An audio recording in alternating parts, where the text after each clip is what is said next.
ونصلي ونسلم على رسوله الكريم أما بعد أعوذ بالله من الشيطان الرجيم بسم الله الرحمن الرحيم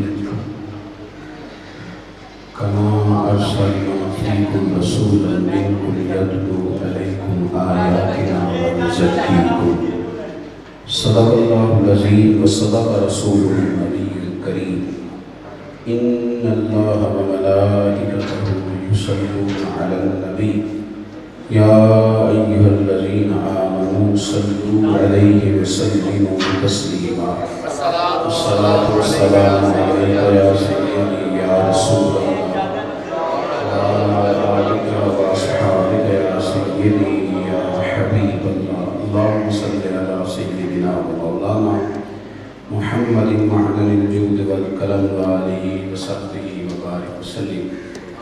تمام تعریفیں حمد و ثنا اللہ تبارک و تعالیٰ کے لیے، درود و سلام نبی رحمت سید عالم صلی اللہ علیہ وسلم کی ذات والا صفات کے لیے حمد و ثنا کے بعد آستانہ عالیہ نارو والی شریف کا ہم سب حاضر ہیں۔ تھوڑی مصروفیات ابھی ایک دفعہ زیادہ ہو جاتی ہیں۔ شاہ صاحب نے ایک دو دن پہلے ہی مقرر فرمایا، میں نے کہیں وعدہ کیا ہوا تھا، لیکن آپ کا یہ ارشاد تھا کہ میں حاضر ہو گیا۔ مقصود صرف حاضری ہے، انشاءاللہ کسی وقت حاضر ہوں گا۔ کچھ باتیں تفصیل سے کرنا چاہتا ہوں سادات نارو والی شریف کے تعلق سے، انشاءاللہ کسی موقع پر وہ باتیں آپ کی خدمت میں عرض کریں گے۔ حضرت صاحبزادہ پیر سید ضیاء الاسلام شاہ صاحب رحمۃ اللہ علیہ مینا شریف میں میں اور شاہ صاحب کٹھے تھے۔ میری آواز آ رہی ہے نا؟ عامر باسو نے یہ لائٹ کا کام کرتے رہتے ہیں۔ تو شاہ صاحب سے میں نے پوچھا، میرے ساتھ ہمارے حاجی ابرار صاحب ہیں، یہ بھی تھے اس حج میں۔ مینا شریف کے اندر بات شروع ہو گئی تو میں نے شاہ صاحب سے پوچھا کہ روٹین کیا ہے نارو والی شریف؟ تو مجھے بتانے لگے کہ میں نبی پاک صلی اللہ علیہ وسلم کے والدین کا اس شریف بڑی توجہ سے پڑھا۔ سبحان اللہ، لجپال لجپال پیر سیال پیر سیال لجپال لجپال پیر سیال پیر سیال دیوے پوچھے دیئے دیوے دیوے پوچھے دیئے۔ کہنے لگے میں توجہ سے دیکھا۔ دیکھیں میری بہت سارے لوگ بات سنتے ہیں، میڈیا کا دور آ گیا، قوم جاتی ہے، بہت سارے لوگ پیار بھی کرتے ہیں، بڑے سارے لوگ تعریف بھی کرتے ہیں، لیکن ایک پوری اما آئی تو ان کی تعریف مجھے زیادہ پسند ہے۔ تعریف کرتے ہیں نا لوگ اپنے اپنے لفظوں میں، کمنٹس میں، ایک اما کی بات زیادہ پسند ہے۔ وہ کہنے لگی کتنی صدقے جامع اس ماں کو جنہیں کہتا ہے ورگا سبحان اللہ۔ تعریفیں پسند ہے۔ تو اگر مجھے پسند آتا ہے کہ میری اماں کا نام لے کے تعریف کرے، تو اگر مصطفیٰ کریم کی ماں کی کوئی تعریف کرے، سبحان اللہ، نبی پاک کی والدہ کی کوئی تعریف کرے، اگر حضور سید عالم علیہ السلام کے والد کی کوئی تعریف کرے، تو سرکار کتنے راضی ہوتے ہیں۔ اللہ تعالیٰ نے نبی پاک کو پاک کرنے والا بنایا۔ نہیں ہے، میں نے جو آیت تلاوت کی تو اس میں فرمایا وَيُزَكِّيكُم، میرے نبی تم پر آیت پڑھ کے نا تمہیں پاک کر دے۔ سبحان اللہ، حضور تزکیہ کرنے والے ہیں، پاک کرنے والے ہیں۔ سبحان اللہ اللہ تبارک و تعالیٰ نے محبوب کو پاک کرنے والا بنایا۔ سبحان اللہ۔ یہ کس طرح ہو سکتا ہے کہ جو محبوب خود پاک کرنے آئے ہیں وہ معاذ اللہ ثم معاذ اللہ کسی ایسی ہستی کے بدن سے آ جائیں کہ جن پر کوئی کفر کا کوئی شرک کا اندیشہ ہو۔ سبحان اللہ سبحان سرکار کے اللہ بارے میں فرمایا وَتَقَلُّبَكَ فِي السَّاجِدِينَ، سبحان اللہ۔ قرآن مجید نے فرمایا سبحان اللہ۔ محبوب جب آپ سجدہ کرنے والوں کے درمیان گھوم رہے تھے نا، وَتَقَلُّبَكَ فِي السَّاجِدِينَ کے تحت مفسرین نے لکھا ہے کہ حضرت آدم سے لے کر حضرت عبداللہ تک اور جناب حوا سے لے کر سیدہ آمنہ تک سبحان اللہ۔ حضور کے جتنے ابا و اجداد ہیں سارے سجدہ کرنے والے، سبحان اللہ، سارے اللہ کو والے تھے، سارے اس سے بری تھے۔ سبحان اللہ۔ میرا کوئی نام ہو گیا جناب یہاں حاضر ہو، اللہ آپ کو خوش خیر آپ خوشی رکھیں، قابل احترام۔ تو میرے بھائی حضور کے والدین کے ساتھ لگاؤ، محبت، دیکھیں نا کچھ لوگ ایسے ہوتے ہیں معاذ اللہ جو اپنے بڑوں کا ذکر کرتے ہیں تو لیکن پریشانی ہوتی ہے۔ کچھ لوگ ایسے ہوتے ہیں بڑوں کا ذکر کرتے ہیں تو فخر کے ساتھ کرتے ہیں۔ کہ میں کہتا ہوں کہ چور لٹیرا ہو کسی کے خاندان میں سے تو کوئی بڑا پریشان ہو، جس کے خاندان میں سارے لوگ اللہ اللہ کرنے والے ہوں، سبحان اللہ، سرکار کی غلامی والے ہوں، اسے تو فخر کے ساتھ ذکر کرنا چاہیے سبحان اللہ، اور اسے بڑے اعلیٰ طریقے سے ذکر کرنا چاہیے۔ بخاری مسلم دیکھیے اور حدیث کے راوی حضرت ابو سفیان رضی اللہ تعالیٰ فرماتے ہیں کہ جنگ حوازن میں عجیب حالت ہو گئی کہ گمسان کا رنگ پڑ گیا، تو ارادہ کیونکہ وہ لوگ بڑے جانتے تھے، ان سے جانتے، انہوں نے بڑی سخت منصوبہ بندی کی، میری بات کو سمجھ آ رہی ہے؟ انہوں نے سخت منصوبہ بندی کی تھی، جانگی قسم کے لوگ تھے۔ تو فرماتے ہیں کہ انہوں نے جو بڑا سخت حملہ کیا تو صحابہ کے قدم پیچھے ہٹے، ارادہ کیا کہ ذرا پیچھے ہٹ کے نہ تو پلٹ کے حملہ کرتے ہیں دوبارہ، یعنی ایک دفعہ نئے طریقے سے نا حملہ کرتے ہیں۔ فرماتے ہیں سب لوگ پیچھے ہٹ گئے پر نبی پاک صلی اللہ علیہ وسلم گھوڑے پہ تھے اور میں نے لگام پکڑی۔ سبحان اللہ، یہ حضرت ابو سفیان کہہ رہے ہیں سبحان اللہ، رضی اللہ تعالیٰ۔ یہ بھی لوگوں کو پتہ نہیں کیوں نہیں سمجھ آتی کہ جس کا ایمان میرے نبی نے قبول کیا تمہیں کیوں نہیں، حضور نے جن کا ایمان قبول کیا۔ جناب ابو سفیان رضی اللہ تعالیٰ عنہ فرماتے ہیں کہ حضور تھوڑا سا پیچھے ہٹے تو پھر حملہ کرتے ہیں، تو سرکار نے فرمایا پیچھے نہیں ہٹنا۔ کیوں نہیں پیچھے ہٹنا؟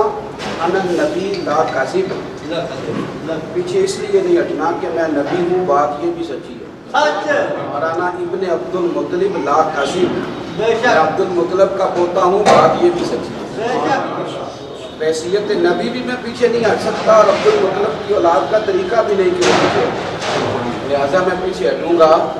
سرکار اپنے آباء و اجداد کا نام لیتے تو بطور ناز کے لیتے، سبحان اللہ، حضور ناز کے ساتھ ذکر کرتے، ناز کے ساتھ۔ سبحان اللہ، اعلیٰ حضرت بریلوی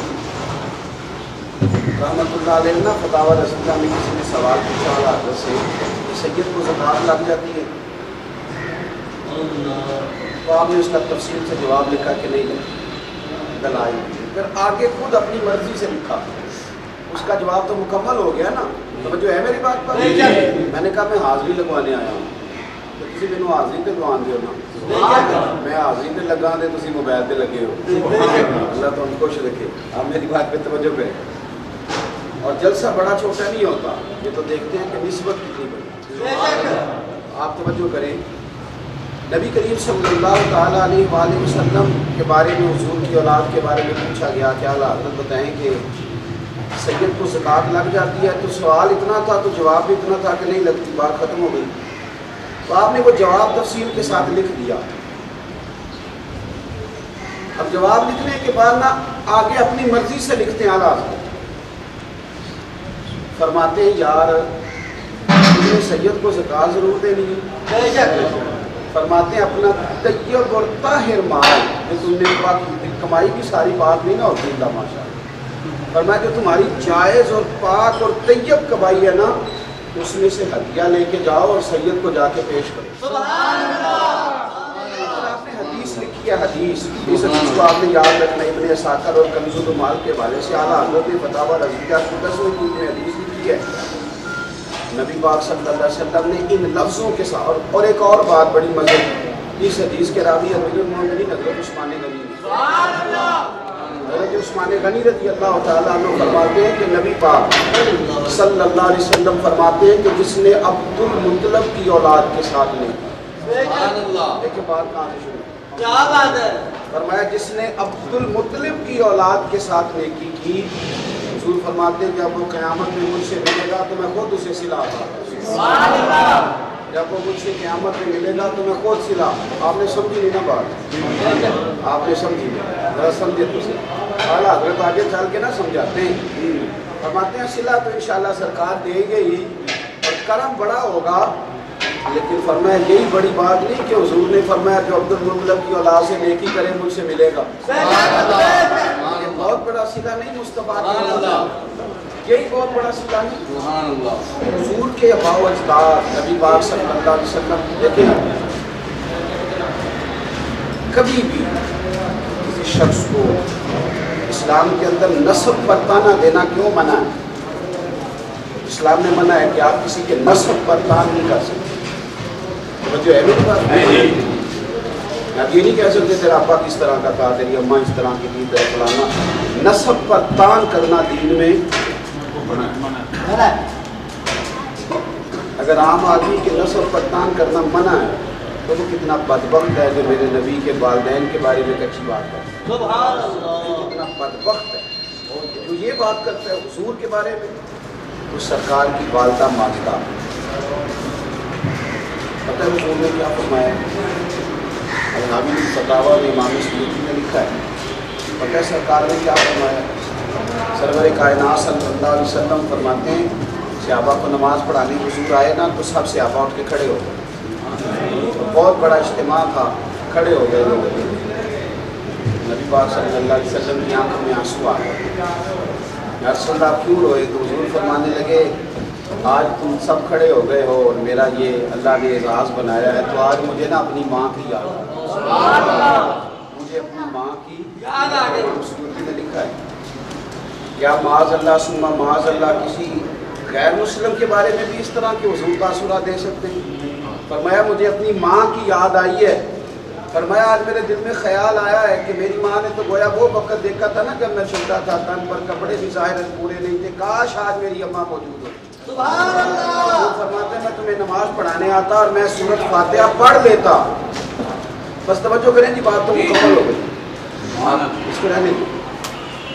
میری ماں میں نماز پڑھانے آتا اور نماز کی نیت باندھ لیتا اور سورۃ فاتحہ پڑھ لیتا. حضور فرماتے ہیں میری ماں اپنے حجرے کا پردہ سرکا کے کہتی بیٹا محمد ذرا بات سننا. فرماتے ہیں مجھے اللہ کی عزت کی قسم میں رب کی نماز چھوڑ دیتا، پہلے اپنی ماں کی بات سنتا. سبحان اللہ.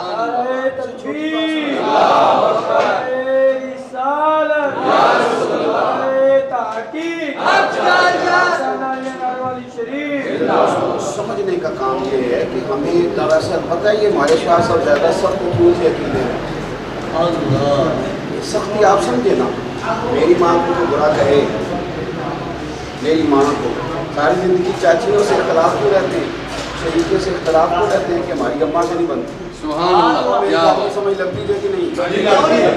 وہ بھائی شریکے سے اختلاف کیوں ہوتا ہے کہ ان کا میری ماں بہت سارے لوگوں کا دادیوں سے اختلاف ہوتا ہے. کیوں؟ اماں کی وجہ سے. کہ اماں کا دادی سے پیار کوئی نہیں تو لہذا اس کی وجہ سے ہمارا بھی دادی سے وہ دلچسپی نہیں ہوتی. اگر اماں کی ہو تو بچوں کی بھی اللہ کرے تو ہم سمجھ لگتا ہے. شاہ صاحب کا کسی کے ساتھ کو بننا تو سانجھا کوئی نہیں کرنا کہ فلانے بندے کے ساتھ ہی کو رٹایا جائے رات کا. وہ تو کہتے تھے کہ میرے مصطفیٰ کی ماں کے بارے میں اتنی غلیظ زبان استعمال کرے اس کے ساتھ اظہار بیزاری نہ کرو. اس سے پیار کیسے ہو جائے جو حضور کی اولاد کے بارے میں، اصحاب کے بارے میں، والدین کے بارے میں کچا نظریہ. سبحان اللہ. تو ہمارے بزرگوں کے جتنے لوگوں کے عقائد کی مضبوطی تھی وہ ساری للہیت تھی، اللہ کی رضا کے لیے تھا. میری مجبوری ہے کہ میں نے بڑا پرانا وعدہ کیا ہے وہاں پہنچنا ہے. انشاءاللہ تعالیٰ یہاں حاضری ہوتی رہے گی. اللہ تعالیٰ آپ سب کو سلامت رکھے. آمین. اور میرا یہاں کچھ دیر کے لیے حاضر ہونا اپنی بارگاہ میں مستجاب فرمائے. آمین. اللہ تعالیٰ آپ کو برکت دیں. آپ پیسے لینے نہیں آئے، دعا لینے آئے ہیں. یہ دعا میں لفظ نہیں رہتی. چلو جی پھر اللہ آپ کو خوش رکھے. شاہ صاحب کو اللہ بڑی برکت دے. آمین. یہ ہاتھوں کو جتنا مضبوط کر سکتے ہیں کریں. انشاءاللہ. یہ ہمارے بزرگ مضبوط ہوں گے تو ہم مضبوط ہوں گے. اللہ آپ کو خوش رکھے. آخر